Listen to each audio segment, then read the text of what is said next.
चलिए, आज के इस लाइव सेशन में जितने भी साथी जुड़े हुए हैं सभी लोगों का बहुत बहुत स्वागत है अक्ष फाउंडेशन के इस पटल पे।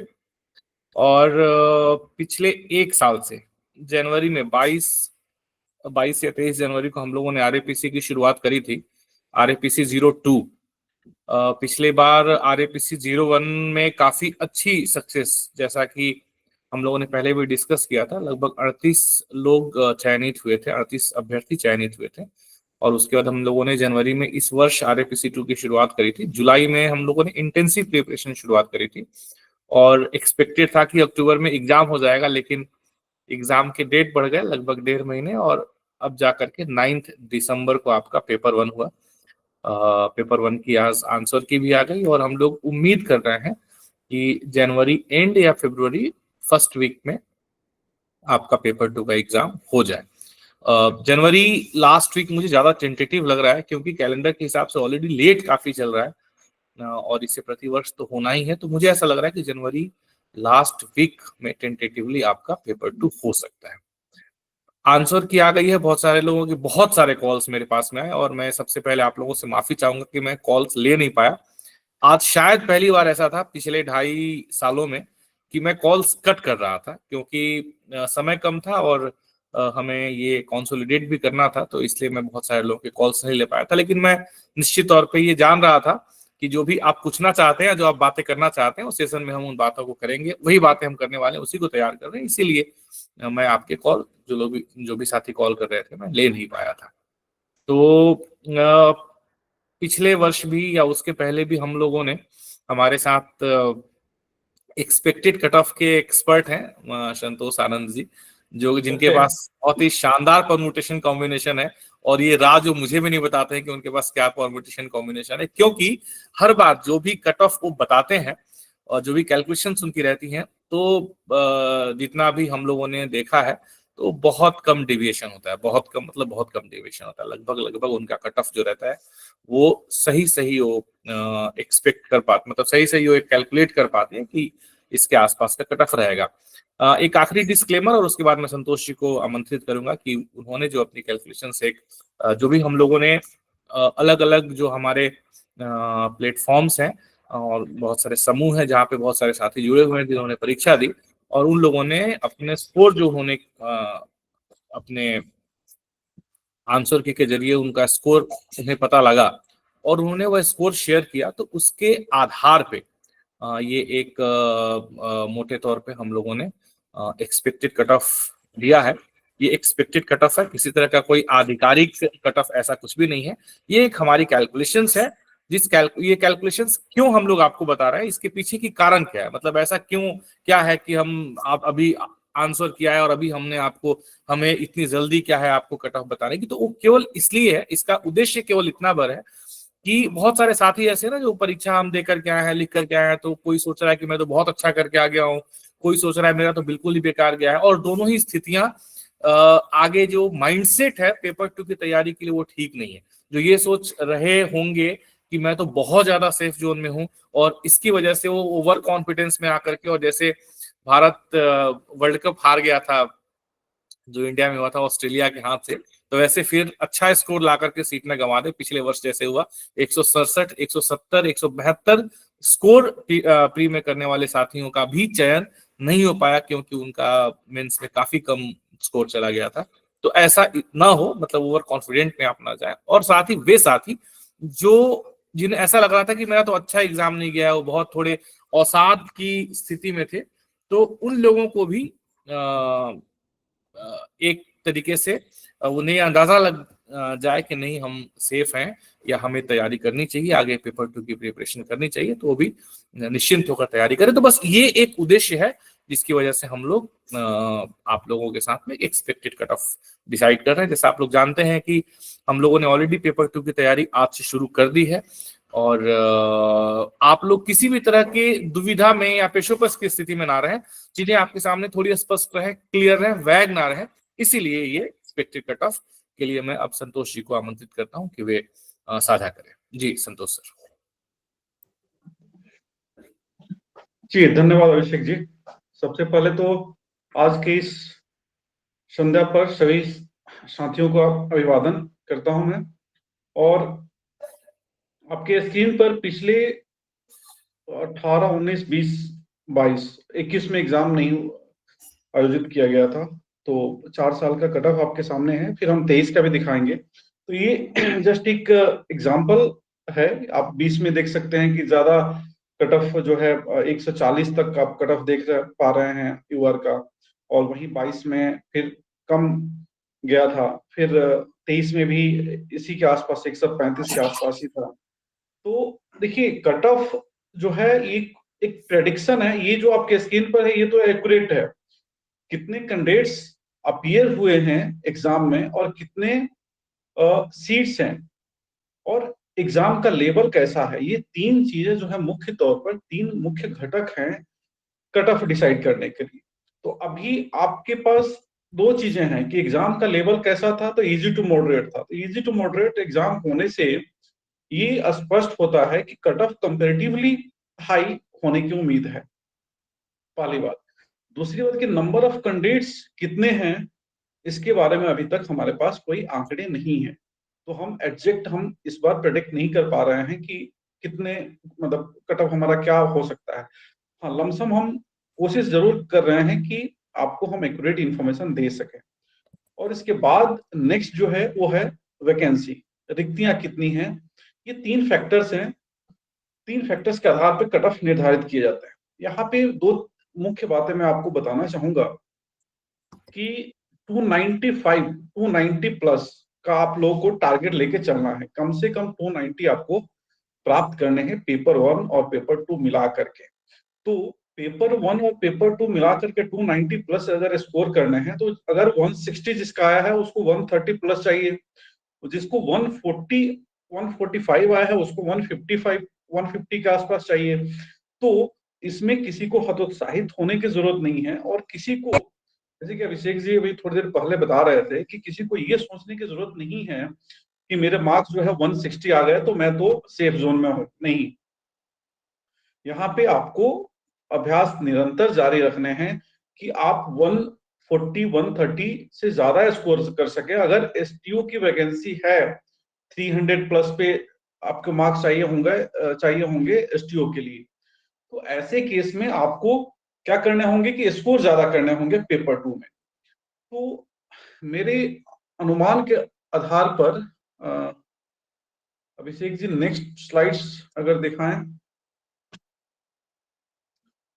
तो मैं एक ये आप लोगों के जी संतोष सर, ये जो एक हम लोगों ने अभी सर्वे लिया था, तो लगभग लगभग ये परसेंटेज जो है इस तरीके से आप थोड़ा जी इसको जी चाहे तो कर सकते हैं जी।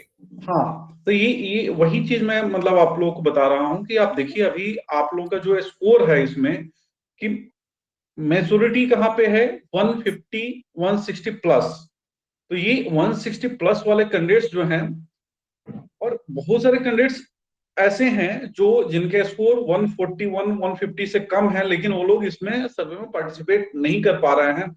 मैं समझता हूँ कुछ लोग डिस्क्लोज नहीं करना चाहते हैं, क्योंकि व्हाट्सएप कॉल में आपका नंबर नाम आ जाता है, तो बहुत सारे लोग पार्टिसिपेट नहीं कर रहे हैं। तो मैं अंदाजा लगा पा रहा हूँ कि 140 50 वाले कैंडिडेट्स भी बहुत ज्यादा हैं। 141 टू 150 वाले कैंडिडेट्स जो हैं उनकी संख्या भी अच्छी खासी है, जो कि इस सर्वे में पार्टिसिपेट नहीं कर पा रहे हैं। तो आप मोटा मोटी एक अंदाज लगा सकते हैं कि 151 से 160 के आसपास जो है, या 150, ऐसे बोले कि 151 से ज्यादा प्राप्त करने वाले जो परसेंटेज है वो 12 4 19 40 50 53, मतलब 50, जितने लोग इस सर्वे में पार्टिसिपेट किए हैं उसमें से आधे से अधिक अभ्यर्थी ऐसे हैं जिन लोगों ने 150 प्लस स्कोर कर रहे हैं। तो आप अंदाजा लगा सकते हैं कि कट ऑफ कंपेरेटिवली पिछले वर्षों की तुलना में ज्यादा जाने की उम्मीद है। अभी हम नेक्स्ट स्लाइड पे आप देख रहे हैं, यहाँ पे देखिए ये पिछले साल वैकेंसी लगभग 300 थी और कैंडिडेट्स 2274। ये कौन से कैंडिडेट है, लगभग 5000 कैंडिडेट्स अपीयर हुए थे आपके पेपर 1 में। उसमें से 2274 कैंडिडेट्स जो हैं, ये आप सम कीजिएगा तो 2274 नहीं आएगा। क्यों? क्योंकि इसमें पीडब्ल्यूडी कैंडिडेट्स के जो कुछ 50 60 संख्या है उसमें ऐड नहीं है। और 423, 149, 687, 339 एंड 589 आप ऐड कीजिएगा तो 2100 समथिंग कैंडिडेट्स होंगे, प्लस पीडब्ल्यूडी को ऐड करके ये टोटल 2274 कैंडिडेट्स जो थे ये शॉर्टलिस्ट हुए थे पिछले बार सेकेंड पेपर के लिए। अब आगे हम आप लोगों के समक्ष प्रस्तुत कर रहे हैं 2024 का एक्सपेक्टेड कट ऑफ। अभी आपके स्क्रीन पर है, देखिए ये जैसे कि अभिषेक जी पहले ही डिस्क्लेमर के रूप में बता चुके हैं कि हम एक ये अनुमानित कट ऑफ है, इससे अगर 2-4 नंबर कम आ रहा है तो आपको हतोत्साहित होने की जरूरत नहीं है। पॉसिबिलिटी है कि आप लोग जो है पेपर 2 के लिए क्वालिफाई हो जाएं। और जिनका बॉर्डर पे मार्क्स है, मतलब फॉर एग्जांपल एससी के लिए हमने अनुमान लगाया है कि 124 ±5 जो है कट ऑफ इस बार जा सकता है। उसी हिसाब से एसटी के लिए 110 ±5, 110 105 से लेके 110 के आसपास मार्क्स है, तो आप बिल्कुल आप लोग निश्चिंत रहें कि आप लोग जो है शॉर्टलिस्ट हो रहे हैं सेकंड पेपर के लिए। ईडब्ल्यूएस के लिए 136। ईडब्ल्यूएस के केस में मैं ये बताना चाहूंगा कि ईडब्ल्यूएस अनएक्सपेक्टेड और अनप्रेडिक्टेड एक कैटेगरी है, जिसमें कई बार हम अंदाजा नहीं लगा पाते हैं कि नंबर ऑफ कैंडिडेट्स कितने हैं। तो आप कई बार देखते हैं कि इनका कट ऑफ काफी कम हो जाता है, कई बार आप देखते हैं कि इनका कट ऑफ जनरल का एड पार कई बार हो जाता है। तो आपको 136 एक प्रेडिक्शन है, आप 140 भी हो सकता है, 130 भी हो सकता है। फिर हम ओबीसी के बारे में अगर बात करें तो ओबीसी का हमारे अनुसार 142 प्लस जो भी कैंडिडेट्स हैं आप लोग सेफ जोन में रहेंगे। और इसी हिसाब से अनरिजर्व्ड के लिए 144 हमारा प्रेडिक्शन है कि 144 के आसपास कट ऑफ जाने चाहिए। और अगर कैंडिडेट्स जो है नंबर ऑफ कैंडिडेट्स जो है इसमें अगर कम अपीयर होंगे एग्जाम में, फॉर एग्जांपल मैं ये आंकड़े में उस अंदाज पे मतलब मैंने तैयार किया है कि 5000 प्लस कैंडिडेट्स अपीयर हुए होंगे इस एग्जाम में, 5600 लगभग। अगर मान लीजिए उससे कम कैंडिडेट अपीयर किए हैं या फिर उससे ज्यादा कैंडिडेट अपीयर किए हैं तो ये कट ऑफ जो है उसी हिसाब से 2-4 नंबर ऊपर नीचे हो सकता है। तो ये रही हमारे तरफ से एक टेंटेटिव एक प्रेडिक्टिव कट ऑफ। और फिर से मैं दोहराना चाहूंगा कि आप में से ऐसे अभ्यर्थी जिनके मार्क्स इससे कम हैं, आप लोग हतोत्साहित मत होइए और तैयारी जारी रखिए, इसलिए कि अगर कुछ सीखेंगे, अगर कुछ ज्ञान अर्जित करेंगे तो नुकसान कहीं से नहीं होने वाला है। और रेलवे का बहुत जल्दी हम लोग वैकेंसी एक्सपेक्ट कर रहे हैं। अब उसमें भी आपको ट्रांसलेशन, पैसेज, लेख, ऐसे ये सब उसमें भी रहेंगे। तो अगर तैयारी आप कर रहे हैं अभी से तो आपका ये तैयारी जो है कहीं भी व्यर्थ नहीं जाने वाला है। जी अभिषेक।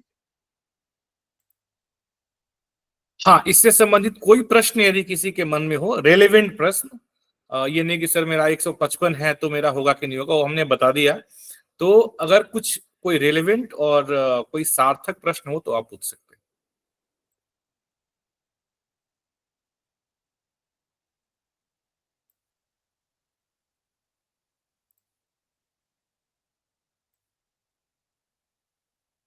अच्छा, इतना कन्विंस्ड, इतना कंटेंट, मतलब कोई प्रश्न नहीं है किसी का?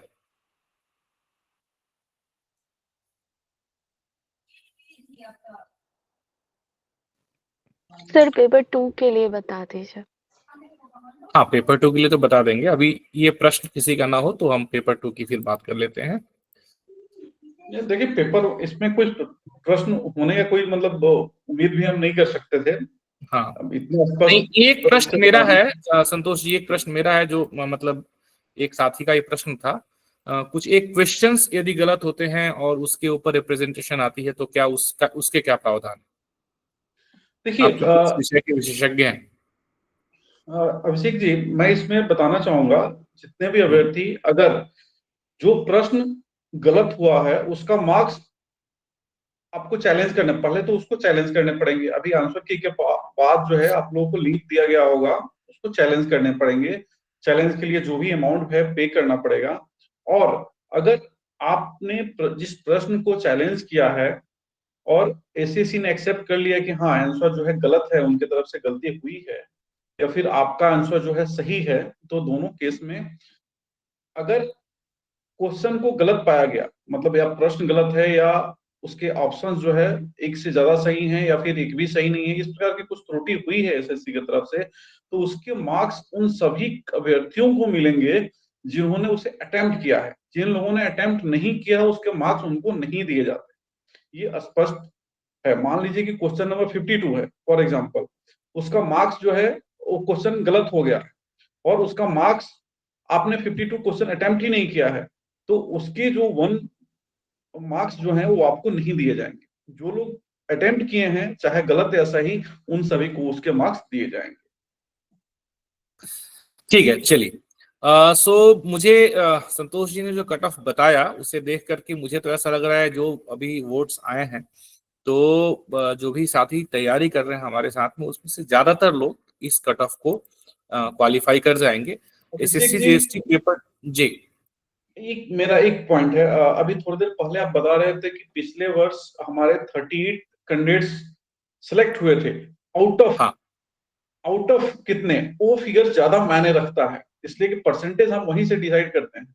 मेरे ख्याल से 52 to 53 कैंडिडेट्स थे पूरे, जिसमें से 38 सेलेक्ट हुए थे अंतिम रूप से। बिल्कुल बिल्कुल बिल्कुल, आप बिल्कुल सही कह रहे हैं। वैसे हमारे साथ जो लोग तैयारी करने के लिए जुड़े शुरू में थे, वो तो लगभग 80 के आसपास जुड़े थे, लेकिन कुछ लोग बाद में, मतलब पेपर 2 में भी होता है ना कि जैसे हमने प्रिपरेशन शुरू करी, तो हमारी प्रिपरेशन कैसा है कि बहुत इंटेंसिव, मतलब हम केवल कहने के लिए इंटेंसिव नहीं करते हैं, एक्चुअली इंटेंसिव करते हैं। तो अब वो जो पेस है उसको पकड़ना थोड़ा सा मुश्किल हो जाता है। तो सही आप कह रहे हैं कि 50 से 52 लोग रेगुलर थे जो हमारे साथ, जिन्होंने रेगुलर तैयारी करी, जो रेगुलर जुड़े रहे, और उसमें से ये पेपर 2 की बात मैं कर रहा हूँ, उसमें से 38 जो है फाइनल चयनित हुए थे। और ये एक बहुत अच्छी बात थी, क्योंकि तैयारी हम सब लोग तैयारी करते हैं किसी भी एग्जाम के लिए। आज दिन में भी मेरी आप में से एक साथी से बात हो रही थी कि एक सही दिशा और एक सही हम कह सकते हैं कि गाइडेड प्रिपरेशन यदि हो, तो कम समय में हम ज्यादा तैयारी कर सकते हैं, अपने आप को ज्यादा हम लोग इसके लिए तैयार कर सकते हैं। तो इसी वजह से ऑलरेडी में हमने जो परसों सेशन करा था, परसों ही तो करा था हमने सेशन, तो उसमें मैंने बहुत डिटेल में डिस्कशन किया है। उसकी रिकॉर्डिंग भी मैंने यूट्यूब में भी डाल रखी है और अपने एप्लीकेशन पे भी है। मैं एकदम से सरसरे तौर पे बता देता हूँ कि ये जो हम लोग अभी आज से हमारी जो प्रिपरेशन शुरू हुई है उसकी मॉडलिटी क्या रहेगी। लाइव सेशंस अब हम डेली कर रहे हैं, मॉर्निंग में और इवनिंग में। जो एसे के कंटेंट हैं और एसे के टॉपिक्स हैं, वो एक दिन पहले मिलेंगे आपको एप्लीकेशन के ऊपर, और उसका कंटेंट भी आपको मिलेगा। मैं अभी आपको लाइव दिखा दूंगा ऐप ओपन करके। उसी के ऊपर अगले दिन हमें डिस्कशन करना होगा, मॉर्निंग 7 बजे से और रात को 8 बजे से, यानी कि कंटेंट के साथ आप डिस्कशन करेंगे। अब ये आपके ऊपर है कि क्या आप उसे लिख करके डिस्कस करते हैं या फिर डिस्कस करके लिखते हैं। ये फैसला हमने आपके ऊपर छोड़ दिया है, परंतु लिखना रोज है। रोज अभी तो एक टॉपिक है, आगे चल करके हम 2 टॉपिक रोज लिखेंगे ऐसे का। और उसके अतिरिक्त जो लाइव सेशन हम लोग अनुवाद का करेंगे या फिर ऐसे राइटिंग के लिए हम जो लाइव सेशन हम करेंगे वो ट्यूसडे, थर्सडे और सैटरडे टीटीएस में आपका, जैसे पहले पेपर 1 के लिए हो रहा था वैसे पेपर 2 के लिए भी होगा। आज भी सेशन था और बहुत ही शानदार सेशन था, बहुत ही मेस्मराइजिंग सेशन होने वाला था अनुवाद के ऊपर। और कुछ ऐसा सेशन होने वाला था जिसकी एक झलक मैं आपको अभी बताऊंगा, दिखाऊंगा भी। लेकिन अभी चूंकि आपका ये आंसर किया गया, तो एकदम से हम लोगों को अपना प्लान चेंज करके और आंसर की, चूंकि आप, मुझे पता था कि आज आप में से किसी का क्लास में मन नहीं लगने वाला है, सब लोग आंसर की और टेंटेटिव कट ऑफ के उसमें रहेंगे, तो इसलिए हम लोगों ने उसको नेक्स्ट क्लास में हम उस सेशन को करेंगे। तो ये आपका टीटीएस का लाइव सेशन जैसे पहले था वैसे, और बाकी डेली मॉर्निंग 7 AM और इवनिंग 8 PM का जो हमारा सेशन रहेगा, ये डेली चलेगा एसे के लिए। उसके अतिरिक्त रेगुलर मॉक टेस्ट जैसा कि आपको मिलना शुरू हो गया है, मैं अभी आपको दिखा दूंगा। रोज आपको 3 अनुवाद और 1 ऐसे, अभी आगे चल करके ऐसे की संख्या बढ़ जाएगी। ये जो भी अनुवाद आपको मिलेंगे उसका आपको अनुदित पैसेज भी मिलेगा, अनुवाद भी मिलेगा आपको, और जो अनुदित पैसेज मिलेगा आपको, वो अनुदित पैसेज एक अच्छे स्तर का अनुदित पैसेज होगा, जिससे कि आप अपना स्व मूल्यांकन भी अच्छे तरीके से कर सकते हैं कि आपने कैसा अनुवाद किया है। इसमें जो हम लोग आपको स्टोरी बेस्ड पैसेज दे रहे हैं ना, जो हम लोगों ने डिस्कस किया था कि 30 दिन तक लगातार एक ही story, long story, novel type story आपको मिलती रहेगी, रोज 300 शब्द मिलेंगे, एक एक चैप्टर मिलेगा आपको, और उसका आपको अनुवाद करना रहेगा। तो उसमें इंग्लिश से हिंदी वाले का स्तर थोड़ा सा बिट हायर है, हिंदी से इंग्लिश वाला थोड़ा नॉर्मल है। बाकी जो नॉर्मल पैसेज मैंने दिया है, जिन साथियों ने आज अभ्यास किया होगा, तो वो बिल्कुल नॉर्मल पैसेज है, मतलब आपने बहुत ही आसानी से कर लिया होगा। तो धीरे धीरे हम उसके स्टैंडर्ड को बढ़ाएंगे और हम इसके ऊपर चर्चा भी अपने सेशन में करेंगे।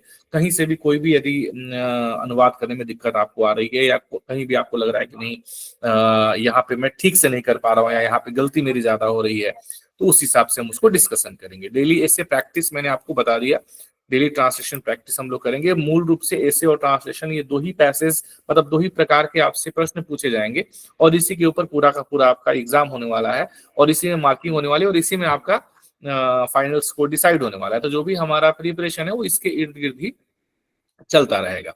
इवैल्यूएशन के लिए हम लोग mega mock test 29 December is already scheduled. Pan India mock test होगा। कोलकाता के जो साथी हमारे साथ जुड़े हुए हैं उन लोगों के लिए फिजिकल मॉक टेस्ट, यानी कि कोलकाता में फिजिकल मॉक टेस्ट होगा, जिसमें आप एक्चुअली एग्जाम सेंटर पे जाएंगे, वहां पे जा करके आप एक्चुअली आपको कॉपीज और सब कुछ मिलेगा, एडमिट कार्ड इशू किया जाएगा। It will be a simulated type of exam, जो कि कोलकाता वालों के लिए फिलहाल इस अभी तो है, आगे हम देखेंगे बाकी साथियों के लिए भी, और बाकी सभी लोगों के लिए 29 का ऑनलाइन जैसा हमारा होता है पहले से, वो तो मॉक टेस्ट होगा।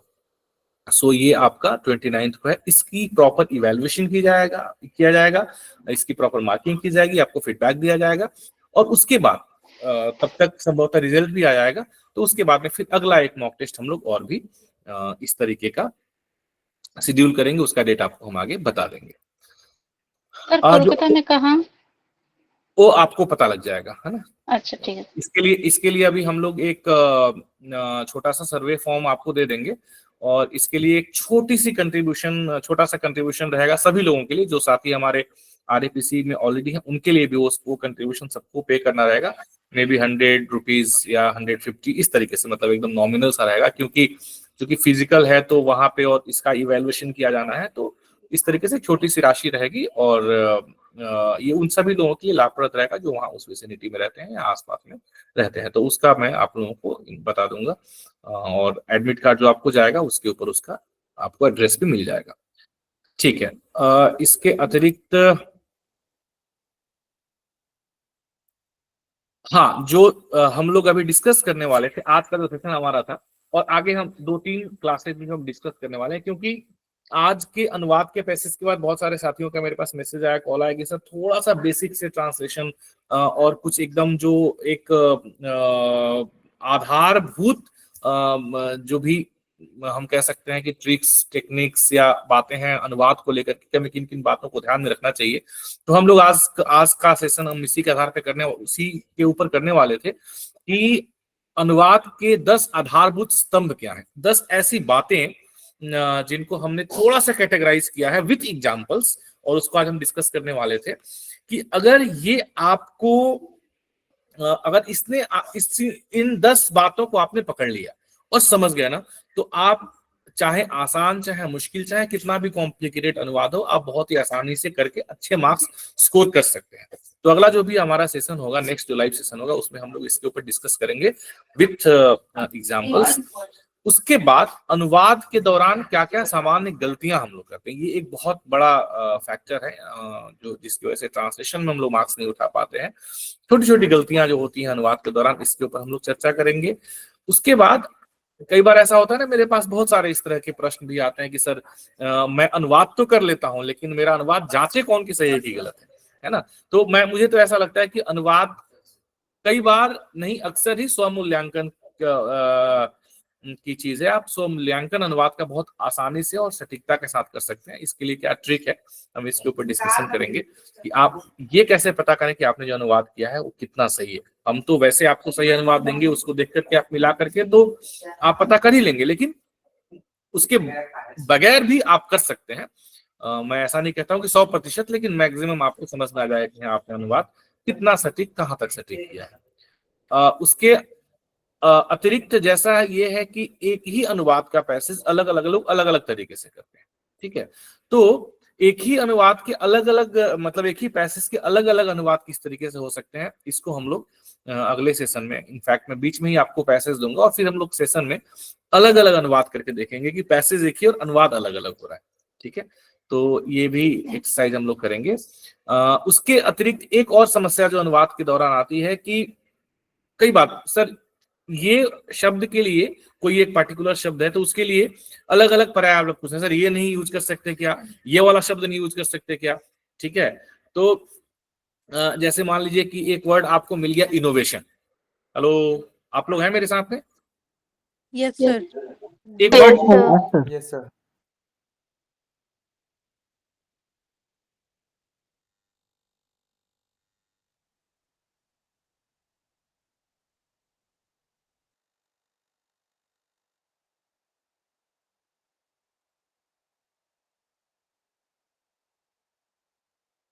सर आवाज नहीं आ रही है। बंद करो, बंद करो, क्या चल रहा है?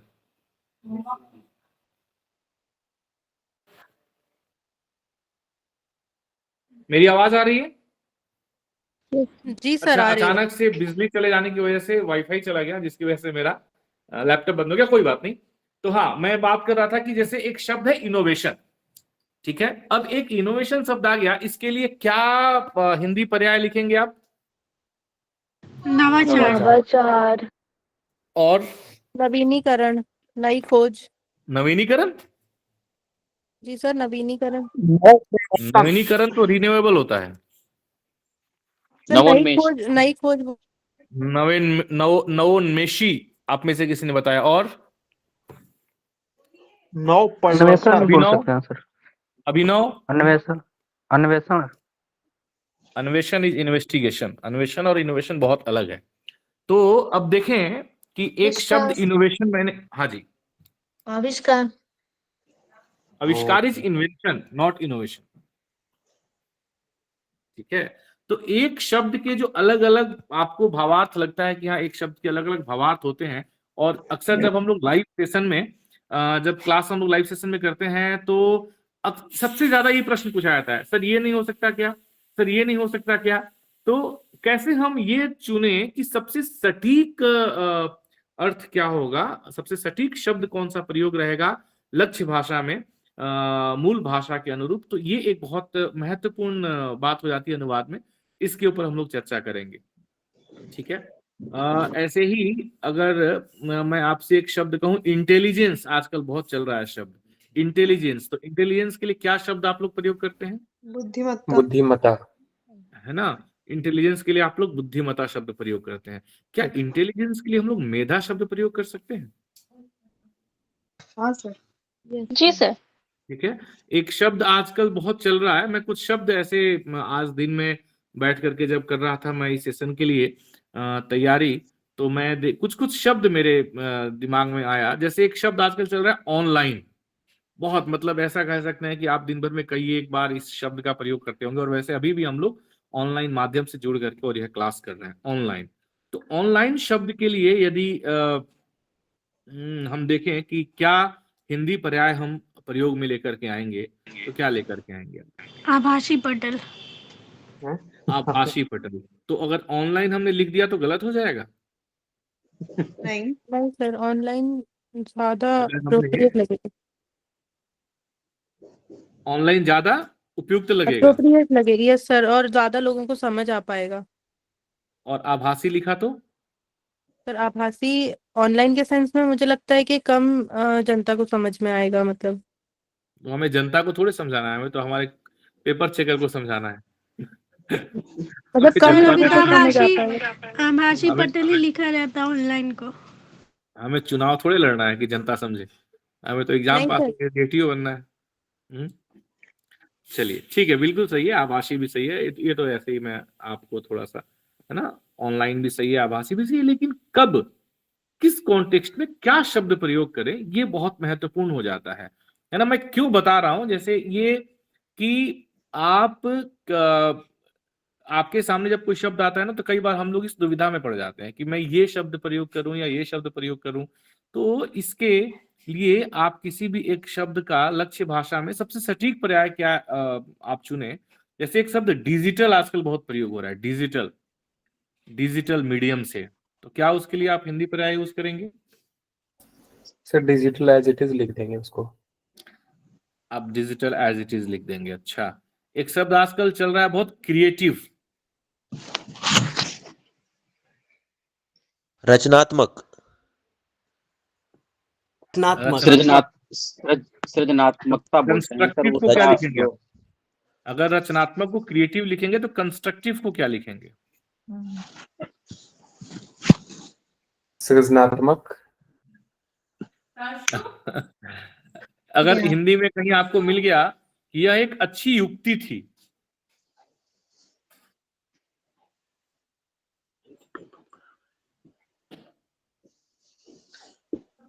It was a good idea. तो कई बार जो है ना, जब हम अनुवाद करते हैं तो इस तरह के शब्दों से हमारा पाला पड़ता है। कई बार ऐसा भी होता है कि हम जो है किसी एक, कई बार कुछ ऐसे शब्द हमें मिल जाते हैं जिनका पर्याय हमें पता ही नहीं होता है ना। कई बार हमें ऐसे शब्द मिल जाते हैं। जैसे अगर मैं आपको एक शब्द बताऊं, ज्ञान मीमांसा। ज्ञान मीमांसा, आप में से किसी ने सुना है ज्ञान मीमांसा? एपिस्टेमोलॉजी बोलते हैं सर, ये एक विचारधारा है, विचारधारा है सर एक। अब देखिए हमारे, हाँ, अब हमारे जो है जेटीओ साहब जो है रोहित जी, ऑलरेडी 2023 में ये सिलेक्टेड चयनित जेटीओ हैं मिनिस्ट्री ऑफ माइंस में। तो इन्होंने एपिस्टेमोलॉजी के बारे में बताया। ये दर्शन शास्त्र की एक शाखा है, दर्शन शास्त्र में हम इसके बारे में पढ़ते हैं, एपिस्टेमोलॉजी के बारे में। तो अब इस तरह के शब्द यदि मिल जाए तो बहुत मुश्किल हो जाएगा यदि हमें दर्शन के बारे में ज्ञान नहीं है या हम इस शाखा के बारे में नहीं जानते हैं। तो इस तरीके से कई सारे शब्द मिल जाते हैं हमें कि जहां पे हमें कई बार कुछ शब्दों के साथ में उपसर्ग या प्रत्यय लगा करके नए शब्द निर्माण की भी आवश्यकता पड़ जाती है।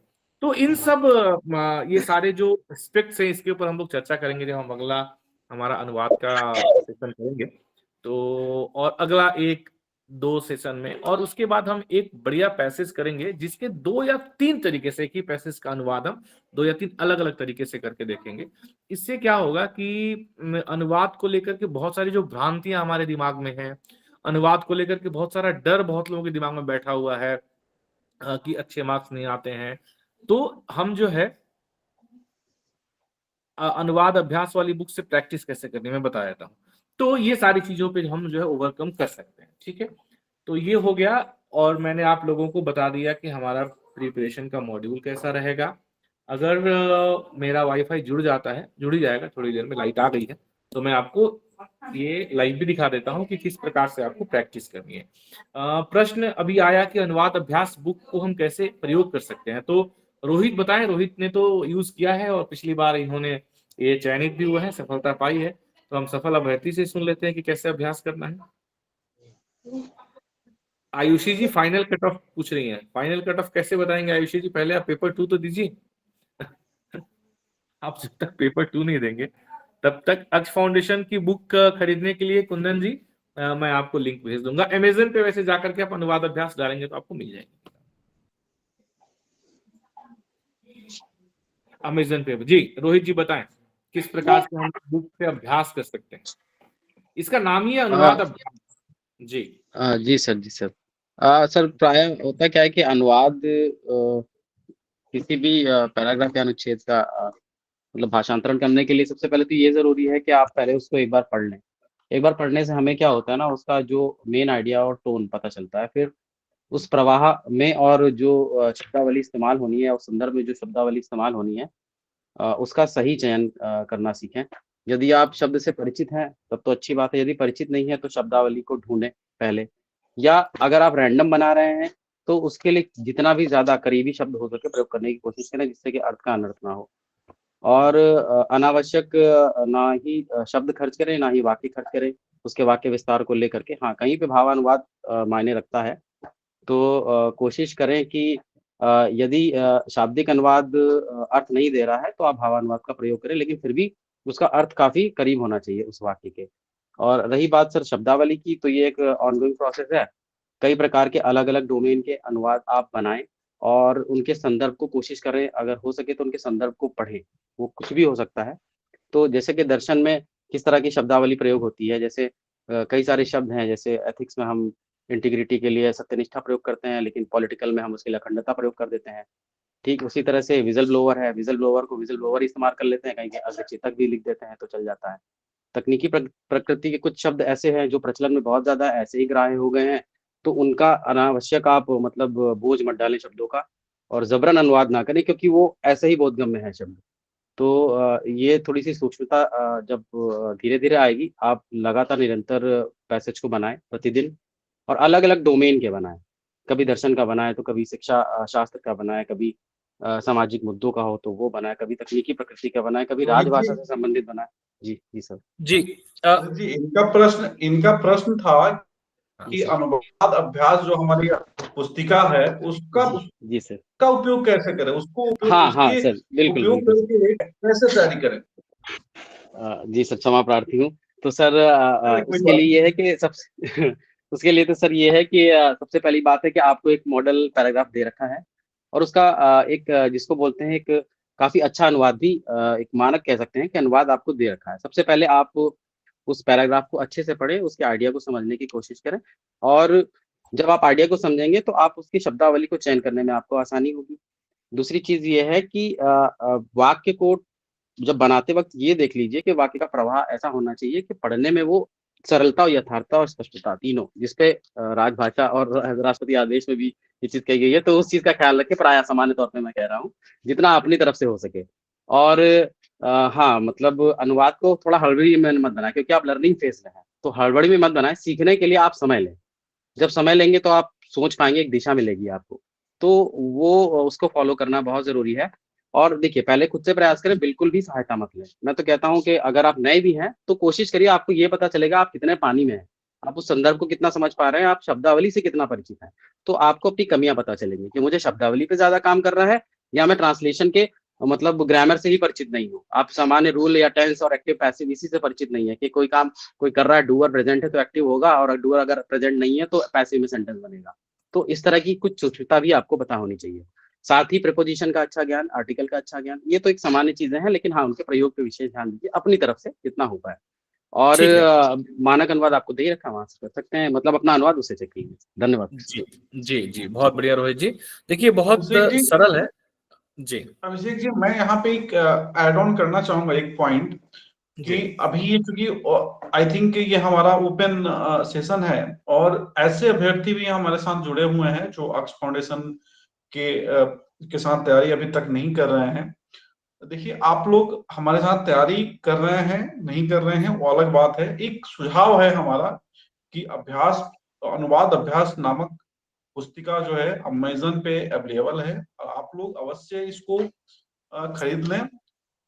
ऐसा मैं प्रचार नहीं कर रहा हूँ, जस्ट आपके एक सही दिशा में आप प्रैक्टिस कर सके, इसलिए मैं आपको सुझाव दे रहा हूँ कि अनुवाद अभ्यास अमेज़न से खरीद लें, और खरीद करके आप प्रैक्टिस करें, और जरूर आप इससे लाभान्वित होंगे। जी हाँ बिल्कुल, नहीं, और ये देखिए, इस तरीके से जैसे अभी कोई साथी पूछ रहे थे, अमेज़न पे आपको ये बुक अवेलेबल है 265 रुपीज संभवतः इसका प्राइस है अमेज़न पे। तो आप यहाँ से अमेज़न से जाकर के इसको परचेस कर सकते हैं। जैसे कोई साथी पूछ रहे थे कि कैसे हमें इसका अभ्यास कैसे करना है, इससे प्रयोग में कैसे लेकर के आना है। देखिए, जब आप अनुवाद करने चलते हैं ना, तो अनुवाद एक कौशल है ना, ट्रांसलेशन ये स्किल, और लगभग सभी लोगों के पास में स्किल होती है। अनुवाद हमारे जीवन से जुड़ी हुई चीज है, ये कोई बहुत अनोखी अलग से ना ऐसी कोई चीज नहीं है। हम लोग निरंतर अनुवाद करते हैं, चाहे हम प्रत्यक्ष कर रहे हो चाहे हम अप्रत्यक्ष कर रहे हो।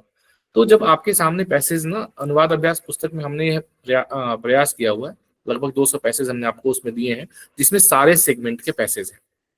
हर तरह, जैसे रोहित बोल रहे थे कि अलग अलग सेगमेंट के पैसेज का अभ्यास करें, तो सारे सेगमेंट के पैसेज हैं। आपने एक पैसेज उठाना है और आपको उसका अभ्यास करना है, फिर आपको उसका सही अनुवाद देखना है क्या हुआ है, आपने कहाँ गलती करी है। उसके बाद में कोशिश करना है फिर से दोबारा अनुवाद करने का। अच्छा, अनुवाद ऐसा है ना, जितनी बार करेंगे उतनी बार बदलेगा, है ना। कभी 2 बार अगर आप अनुवाद कर रहे हैं खुद, कभी भी दोनों आपका अनुवाद बिल्कुल एक तरह हो ऐसा नहीं होगा, है ना। अगर थोड़ा 200-300 शब्दों का कर रहे हैं, 2-4 लाइन कर रहे हैं तो हो सकता है, लेकिन अगर आप एक प्रॉपर पैसेज का अनुवाद कर रहे हैं, दोनों बार अनुवाद अगर बिना देखे कर रहे हैं और पूरी तरीके से एक ही हो जाए, ऐसा नहीं होता है। अनुवाद हर बार थोड़ा थोड़ा बदल जाएगा। तो दोबारा करें, फिर एक बार और करें। तो ऐसे 2 बार 3 बार जब आप एक ही पैसेज का अभ्यास करेंगे, इससे आपका वोकेब प्रैक्टिस भी होगा, आपका आपका जो सिंटैक्स है वो भी सही हो जाएगा, और साथ ही साथ आपका जो ट्रांसलेशन IQ है वो भी डेवलप होगा। ठीक है, तो इस तरीके से आप इससे अभ्यास करें। मैं एक बार आखिर में आपको हमारा जो एप्लीकेशन है जहां से हम लोग आगे अभ्यास करने वाले हैं, उसका मैं आपको दिखा देता हूं कि किस प्रकार से आपको सारे पैसेजेस मिलेंगे और किस प्रकार से आपको अभ्यास करना है। जैसे आप ओपन करेंगे तो यहाँ पे हमारा SSC GST RAPC 02, अगर हमारे कुछ साथी ऐसे जुड़े हुए हैं इस सेशन में जो लोग की IBPS SO की तैयारी कर रहे हैं, तो उन लोगों के लिए भी ये सेशन है। आज मतलब 12 तारीख है, परसों एग्जाम है, आज भी कई सारे मॉक टेस्ट जो आप टाइपिंग करके जो आप करने वाले हैं वो भी हम लोगों ने अपडेट किया हुआ है, तो वो लास्ट मोमेंट की प्रैक्टिस आपके काम में आएगी। वो सब कुछ भी आपको RAPC 2 के अंतर्गत मिल जाएगा। ये आपका RAPC 2 का इस तरीके से ये बैच आप देखेंगे, मतलब कंटेंट यहाँ पे जाएंगे आप, तो पहला जो सबसे फर्स्ट टैब है SSC GST CST पेपर 2, यहाँ तो यहाँ पे आप देखेंगे जैसे ये full length paper 2 mock test, 3 full length mock test है। और जो मैंने आपको एक स्टोरी लाइन बताई है, भगवान बुद्ध का जीवन, इस तरीके से आपको ये एक पैसेज यहाँ से मिला है जिसका आपको अनुवाद करना है ना, आपको यहाँ से इसका अनुवाद करना है। ये पैसेज आपको मिलेगा, मोबाइल में भी बढ़िया इसकी विजिबिलिटी है।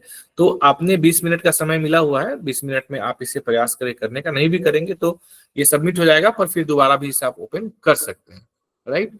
अब यहाँ से आपने 7 नेक्स्ट जैसे ही करेंगे तो ये आपका 7 नेक्स्ट हो जाएगा और यहाँ पे आ जाएगा। यहाँ पे आप रीडिंग मोड में ना इसका सॉल्यूशन आपको ये पूरा दिख जाएगा, इसका ये सही अनुवाद है। इसको आप चाहे तो प्रिंट भी कर सकते हैं, इसको आप PDF के रूप में भी सेव कर सकते हैं। ठीक है, तो ये इसी प्रकार से जो मैंने आपको बताया, अब आप इसे अगर देखें तो मिरर ऑफ द माइंड्स ये हमारा अभी चल रहा है, पहला चैप्टर 1 आपका यहाँ पे ऑलरेडी आपको मिला है। इसी तरीके से प्रतिदिन एक एक चैप्टर, भगवान बुद्ध के का जो है उनकी पूरी जीवनी, उसके ऊपर एक चैप्टर, और मिरर ऑफ द माइंड्स जो स्टोरी लाइन है इसके ऊपर एक चैप्टर। तो ये प्रतिदिन एक एक चैप्टर आपका यहाँ पे अनवील होता जाएगा और इसको आपको अनुवाद करना है। जैसे ये चैप्टर 1 है द बिगिनिंग ऑफ डाउट, है ना। तो यहाँ से आप जैसे आपने इसे किया, सबमिट किया, और सबमिट करके आप यहाँ से जा करके और आप रीडिंग मोड में इसका पूरा सॉल्यूशन ये आपको मिल जाएगा, कंप्लीट सॉल्यूशन मिल जाएगा। तो आपको कहीं भी और ढूंढने की आवश्यकता नहीं है। इसी प्रकार से एक मॉक टेस्ट आपको मिलेगा फुल मतलब फुल नहीं है, हाफ है एक्चुअली, जो डेली मिलेगा, और संडे को फुल तो रहेगा ही रहेगा। ये डेली मॉक टेस्ट इस टैब के अंतर्गत मिलेगा आपको, daily mock test essay and translation. इसमें 2 क्वेश्चन रहेंगे, इवन डेट्स पे आपके हिंदी के रहेंगे और ऑड डेट्स पे इंग्लिश के रहेंगे। ये इस तरीके से चलेगा आपको, इवन ऑड इवन के हिसाब से चलेगा। ये 12 तारीख का है, तो इसमें आपको एक एसे राइटिंग और एक ट्रांसलेशन, है ना, ये आपको मिलेगा। ये दोनों हिंदी के मिलेंगे। अब जैसे आज का टॉपिक है जलवायु परिवर्तन का प्राकृतिक आपदाओं पर प्रभाव, ये पर्यावरण से संबंधित टॉपिक है। इसके ऊपर आपको एसे लिखना है, और उसके बाद में यहाँ पे फिर से आपका आ गया भारतीय संस्कृति। ये एक छोटा सा पैसेज रहेगा, यहाँ पे मिक्स पैसेज आपको मिलेंगे, मतलब कभी किसी टॉपिक से कभी किसी टॉपिक से। तो ये आपको यहाँ पे करना रहेगा। जैसे आप इसको 7 नेक्स्ट करेंगे तो यहाँ से आप देख पाएंगे, यहाँ पे अगेन जो है आप रीडिंग मोड में सॉल्यूशंस देखेंगे तो ये आपको एक पूरा कंटेंट मिल जाएगा। जलवायु परिवर्तन केवल एक पर्यावरणीय संकट नहीं है, यह एक मानवता का संकट है। और उसके बाद 500 शब्दों में, चूंकि आपको 500 शब्दों में लिखा ना होता है आपको एग्जाम में, तो 500 शब्दों में आपको इसका पूरा कंटेंट मिल जाएगा। ट्रांसलेशन का भी जो है आपको यहाँ पे ट्रांसलेटेड पोर्शन मिल जाएगा। ये आप पढ़ेंगे। इसके अतिरिक्त कुछ कुछ हम लोग इसमें आपको लिंक्स भी देंगे, चाहे तो आप इन लिंक्स को भी ओपन करके और इससे रिलेटेड मैटर मतलब जो भी कंटेंट है आप ऑनलाइन पढ़ सकते हैं, या अगर आपके पास कोई पुस्तक है वहां से पढ़ सकते हैं। जो भी आप पढ़ेंगे इसी टॉपिक के ऊपर, आज जो टॉपिक 12 तारीख को दिया जाएगा, इसके ऊपर कल यानी कि 13 तारीख को हमारा जो 7 AM सेशन है, 8 PM सेशन है, वो डिस्कशन में चलेगा। फिलहाल एक टॉपिक पे चलेगा, आगे चल करके हम इसे 2 टॉपिक में कर देंगे। ठीक है, तो इस तरीके से ये आपका पूरा सेशन चलेगा। सो किसी का कोई प्रश्न हो इससे संबंधित तो आप पूछ सकते हैं। सर मेरा क्वेश्चन एसे से रिलेटेड है। जैसे कि कोई एसे है, अगर उसको स्टोरी टेलिंग के हिसाब से स्टार्ट किया जाए, जैसे कि जलवायु परिवर्तन ही है, तो अभी जैसे कि हाल ही में नवंबर के टाइम में काफी गर्मी थी, तो उसको रेफरेंस दे के अगर स्टार्ट करें तो ऐसा कर सकते हैं क्या सर? ज्योति जी, ऐसा है कि मैंने ऐसे के लिए, अभी सेशन थोड़ा हमारा लंबा हो रहा है, ऐसे के लिए मैंने पहले कोई एग्जाम था जिसमें ऐसे लिखा था, इसके लिए हम लोगों ने क्लासेस काफी करी थी, मुझे ध्यान नहीं आ रहा है कोई, मतलब एकदम से ध्यान नहीं आ रहा है कौन सा एग्जाम था, पर एग्जाम था जहाँ पे ऐसे लिखना था। तो उसमें मैंने आप लोगों को ना ब्रेन मैपिंग वाला टेक्निक बताया था ऐसे लिखने के लिए, कि कैसे आपको ब्रेन मैपिंग करके और आपको अपना ऐसे का एक प्लॉटिंग करने के लिए 3, 4, 5 मिनट का समय निकालना है। 3 मिनट, 2 से 3 मिनट का समय आप निकाल सकते हैं। देखिए, जब आप 500 शब्दों का ऐसे लिख रही है ना, तो आप एक चीज ध्यान रखिए कि 500 शब्दों के ऐसे में ना आपके पास बहुत ज्यादा कुछ लिखने का स्कोप होता नहीं है। ठीक है, और आप अगर 500 की बजाय 700 लिख दें या 800 शब्दों में लिख दें ना, फिर भी आपको मार्क्स उतने ही मिलेंगे जितने आपको 500 शब्दों में मिलेंगे। नंबर आपके लिए एलोकेट उतने ही किए गए हैं। अगर आपको ऐसा लगता है कि मैं 1000 शब्द का ऐसे लिख दूं, एक तो आपके पास टाइम नहीं बचेगा निश्चित तौर पे, और यदि आपने कैसे करके बचा भी लिया अनुवाद को जैसे तैसे करके ऐसे लिखने के लिए, तो भी आपको ऐसा नहीं है कि आपको एक्स्ट्रा 500 शब्दों को लिखने का किसी तरह का कोई रिवार्ड या एक्स्ट्रा स्कोर, एक्स्ट्रा मार्किंग आपको नहीं मिलने वाली है। ठीक है, तो इसलिए जब आप 500 शब्दों का ऐसे लिखेंगे ना, तो आप एक बात ध्यान में रखेंगे, वो मैं आगे हम लोग टेक्निक एक क्लास करेंगे ऐसे के लिए, ब्रेन मैपिंग की टेक्निक, और कैसे आप उसके लिए एक फ्रेमवर्क बनाएंगे और फिर कैसे उसके आधार पर आप ऐसे लिखेंगे। पर आप ये ध्यान रखें कि आप जब 500 शब्दों का ऐसे लिखने के लिए जा रहे हैं, एसएससी जीएसटी के लिए विशेष करके, तो पहली पंक्ति से आपका ऐसे जो है ना, आपका जो केंद्रीय विषय वस्तु है ना, जो आपका सेंट्रल थीम है, जो आपको ऐसे के लिए दिया हुआ है ना, वो सेंट्रल थीम से कनेक्टेड होना चाहिए। मतलब right from the first sentence. ऐसा नहीं है कि मैंने पहले 100, 150, 200 शब्द में तो पहले मैंने पूरी कथा लिखी है ना, इधर उधर की बातें लिखी, दुनिया भर का एकदम चमत्कृत करने के लिए मैंने अपने बहुत सारा अपना साहित्यिक ये दिखाया कि मैं बहुत अच्छे से साहित्य जानता हूं और दुनिया भर की बातें लिखी। फिर मैं आधा ऐसे लिखने के बाद, 1.5 पेज के बाद मैं अपने सेंट्रल थीम पे आया। तो ऐसे अगर आप ऐसे लिखेंगे, ये आपका समय भी लेके जाएगा, और इस तरह के ऐसे को अब इतना अप्रिशिएट नहीं किया जाएगा इस एग्जाम के लिए। इसीलिए आप जब भी ऐसे लिखेंगे तो पहले ब्रेन मैपिंग करेंगे, उसकी टेक्निक हम सीखेंगे और उसके ऊपर क्लासेस करेंगे, हम उसका प्रैक्टिस करेंगे कि किस प्रकार से आपको अपने ऐसे के लिए खाका खींच लेना है, और हर 2-3 सेंटेंस लिखने के बाद आपको अपने आप को कनेक्ट करना है अपने सेंट्रल थीम से, और ये इंश्योर करना है कि आपका हर लाइन आपकी सेंट्रल थीम से जुड़ा हुआ हो, ताकि आपका ऐसे कसा हुआ लिखे, बिखरा हुआ ना दिखे। अक्सर ऐसा होता है एसएससी जीएसटी के एग्जाम में, मैंने खुद महसूस किया, ये मेरा व्यक्तिगत अनुभव है, और आप में से कई सारे लोगों ने इस बात को अनुभव किया होगा। हम सब लोग मास्टर्स हैं, मास्टर्स डिग्री करके एग्जाम देने बैठे हुए हैं, तो हमारे पास नॉलेज बहुत होता है, एक्सपीरियंस बहुत होता है, हमें लिटरेचर का बहुत ज्ञान होता है। तो हम लोग अक्सर किसी टॉपिक पे लिखते लिखते ना, वो पता नहीं चलता है ना, ऐसे प्रवाह में बह जाते हैं कि पता ही नहीं चलता है कहाँ निकल गए, और फिर वहां से वापस यू टर्न लेकर के आते आते तब तक समय निकल जाता है आधा ऐसे हमारा, और एग्जाम का टाइम खत्म, हम इससे पूरा ही नहीं कर पाते। And it happens many times. तो इससे हमें, इस स्थिति से हमें बचना है। हमें यह प्रयास करना है कि दोनों ऐसे और दोनों अनुवाद हम वेल इन टाइम खत्म करें, उसके ऊपर हमारी कमांड हो। देखिए, एकदम एक बेसिक फंडामेंटल है सक्सेस का इस एग्जाम में, कि जो व्यक्ति चारों क्वेश्चंस कर लेगा, चारों क्वेश्चंस वेल इन टाइम कर लेगा, है ना, मतलब उसे कलम रखने की फुर्सत मिल जाएगी ना, उसका सिलेक्शन, चयन तय है। और जिसने छोड़ा, मतलब आधा अनुवाद छोड़ दिया, जल्दी जल्दी में अनुवाद किया, या आधा ऐसे छोड़ दिया, या लास्ट में जब ऐसे लिखना है तो आधे ऐसे में इतनी बढ़िया हैंड राइटिंग लिखी है कि डॉक्टरों को मात दे दिया, है ना, एग्जामिनर को पढ़ने के लिए कोई बड़ा लेंस इंपोर्ट करना पड़े कि भाई क्या लिख दिया इसने, या किसी विशेषज्ञ को बुलाना पड़े पढ़ने के लिए कि क्या लिख दिया। ऐसा नहीं कि आपकी राइटिंग खराब है इसलिए, बल्कि इसलिए क्योंकि आपके पास टाइम नहीं है, आप करेंगे क्या, या तो छोड़ेंगे या फिर ऐसे घसीटेंगे। तो इन स्थितियों से जो बच गए और जिन्होंने अपना टाइम मैनेजमेंट ऐसा कर लिया, और ये केवल और केवल अभ्यास से होगा। अगर आपको लगता है कि आप अपने मतलब जो एग्जिस्टिंग स्किल्स है उसके आधार पे कर लेंगे, इट इज नॉट पॉसिबल। जो अभ्यास करेगा वो ये कर पाएगा। तो इसलिए आप जो है ना एकदम जो ऐसे लिखें, कोई बहुत बड़ी स्टोरी नहीं, कोई दुनिया भर की भूमिका नहीं, कोई बहुत सारी बातें नहीं, हम बहुत अच्छे तरीके से इसके ऊपर हम करेंगे चर्चा आगे, हम अभ्यास भी करेंगे इसको लेकर के। और आपका पूरा ऐसे मतलब ऐसा नहीं है कि सिर्फ ऐसा मैं आपको बहुत सारे लेक्चर्स दूंगा कि आप ऐसा, मैं आपको प्रैक्टिकली बताऊंगा, आपको दूंगा लिखा हुआ ऐसे कि किस तरीके से आपका पूरा ऐसे, आपके ऐसे का हर सेंटेंस, ऐसा कोई सेंटेंस आपके 500 शब्द के ऐसे में नहीं होना चाहिए जिसे पढ़ने के बाद ऐसा लगे कि आपके सेंट्रल थीम से कनेक्टेड नहीं है। और अगर ऐसा आप करने का अभ्यास करते हैं तो अभी के लिए भी आपके लिए अच्छा रहेगा, इस एग्जाम के लिए भी, और आगे के लिए भी आपके लिए हमेशा के लिए अच्छा रहेगा। ठीक है, तो ये है। और कोई प्रश्न किसी का?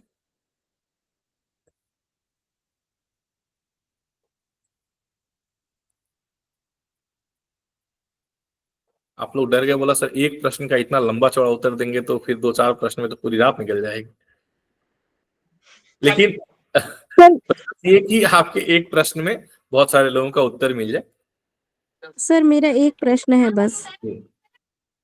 सर एक्सपेक्टेड मतलब कितने ऐसे हम लोग को करने पड़ेंगे कि उसमें से ही मतलब 2 ऐसे या 4 ऐसे आ जाए? ऐसा है कि 100 ऐसे का हमारा टारगेट है, और हम जो है टारगेट तो अपना पूरा कर लेते हैं निश्चित तौर पे। तो 100 ऐसे हम करेंगे, और 100 पैसेजेस करेंगे अनुवाद का, है ना, जो अभ्यास हम करने वाले हैं। अब मैं आपको निश्चित तौर पे ये बात कहता हूं कि ऐसा तो नहीं होगा कि जैसे इस बार वो बहुत सारे लोग कह रहे सर आइंस्टीन वाला पैसेज जो आपके मॉक में था वो एज इट इज पैसेज आ गया। तो ऐसा तो नहीं है, कि हो सकता है कि एज इट इज भी कोई ना कोई टॉपिक, बहुत सारे टॉपिक ऐसे रहते हैं जो आ जाते हैं, लेकिन ये आप इस बात को लेकर के एश्योर्ड रहें कि आप अगर 100 ऐसे जो हम अभ्यास कर रहे हैं, अगर इसने आप इन एसेस का आपने अभ्यास किया, तो कोई भी टॉपिक देना वो इससे इंटरलिंक रहेगा। मतलब ऐसा नहीं है कि वो बिल्कुल ही इस क्या बोलते हैं, मतलब हाँ, इस स्पेक्ट्रम से बाहर वो नहीं जाएगा। एकदम सीधा सीधा वही टॉपिक नहीं भी आया तो भी कहीं ना कहीं से इंटरलिंक रहेगा, और आपके पास में कंटेंट इतना सफिशिएंट रहेगा कि आप बड़े आराम से उस ऐसे को लिख पाएंगे। ठीक है, तो इसके लिए अगर कोई ये कहे कि सर ये कौन करेगा, आप 10 ऐसे बताओ और उसमें से 2 आने वाला हो तो मैं 10 का अभ्यास करके रट्टा मार लेता हूँ और 2 आ जाएगा, तो सॉरी माफ कीजिएगा। तो ऐसी तो ट्रिक टेक्निक हमारे पास में तो है नहीं, है ना। 100 ऐसे का हमारा टारगेट है, 50 दिन 100 ऐसे हम लोगों ने परसों चर्चा करी थी, इसमें आपका काम हो जाएगा। जी सर, धन्यवाद। 100 से अधिक करना चाहें तो you are most welcome. English के जी अनुप्रिया जी। सर कह रहे मैंने तीनों पैसेज ही पढ़े हुए थे, इस वजह से मेरा थोड़ा टाइम बच गया था दोबारा रीचेक के लिए। बहुत बढ़िया, कितने स्कोर आया अगर आप बताना चाहें? सर 164.50। वाह वाह, क्या बात है, बहुत बहुत बढ़िया। बहुत शानदार, बहुत शानदार। चलिए, सो इसके साथ ही हम आज की सेशन को कॉल ऑफ करेंगे। आप लोग अभ्यास लगातार करते रहें। संडे को आपका फुल मॉक टेस्ट होगा, और हम लोग सैटरडे प्रोबेबली मिलेंगे लाइव सेशन में, और फिर ट्यूसडे मिलेंगे। थैंक यू सो मच, शुभ रात्रि। संतोष सर, कुछ एनीथिंग आप ऐड ऑन करना चाहते हैं?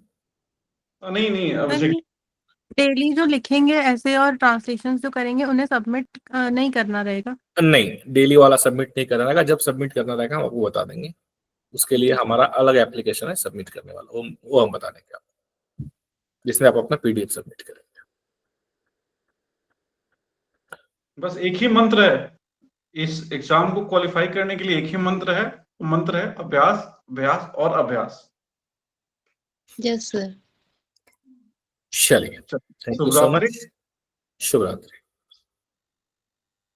शुभ रात्रि sir. Good night sir. Good night sir.